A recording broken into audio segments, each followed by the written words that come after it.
дар рӯзи дуюми рақобатҳои чемпионати ҷаҳон оид ба ҷудо миёни ҷавонон ки дар шаҳри гуякили эквадор ҷараён дорад, варзишгари тоҷик Масъуди Аҳмадзод дар вазни то 73 килограмм майдондорӣ намуд.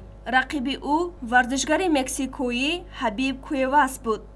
Масъуд ду маротиба дар иҷрои усул комёб шуда, бо дарёфти 2 ва заҳри ғалаба карда ба даври сеюм баромад. дар даври сеюм Масъуди Аҳмадзод бо варзишгари Узбекистон Ҳоҷиакбар Тошев нерӯ санҷид. Масъуд бо иҷрои як усули зебо ҳарифи худро ба замин яксон карду имтиёзи иппон дарёфт ва ба марҳилаи чорякниҳоӣ баромад.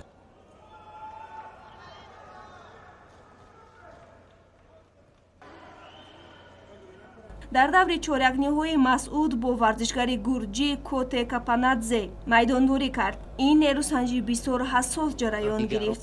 дар вақти асосии нерӯсанҷӣ ҳар ду варзишгар тавонистанд яквазаригӣ кор кунанд. дар голденскор бошад, варзишгари тоҷик натавонист аз имкониятҳои доштааш истифода барад. ҳамин тавр ҷудочии Гурҷистон дастболо шуду Масъуди Аҳмадзод ба даври тасаллубахш роҳ ёфт.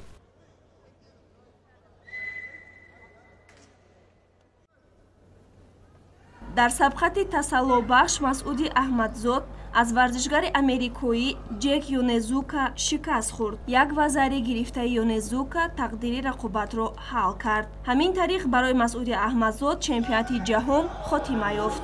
имрӯз дар рӯзи сеюми рақобатҳои чемпионати ҷаҳон оид ба ҷудо миёни ҷавонон 2 нафар варзишгари тоҷик Сунатулло Лоиқов ва Муҳаммадҷон Абдуҷалилов дар вазни то 81 килограмм ба майдон мебароянд.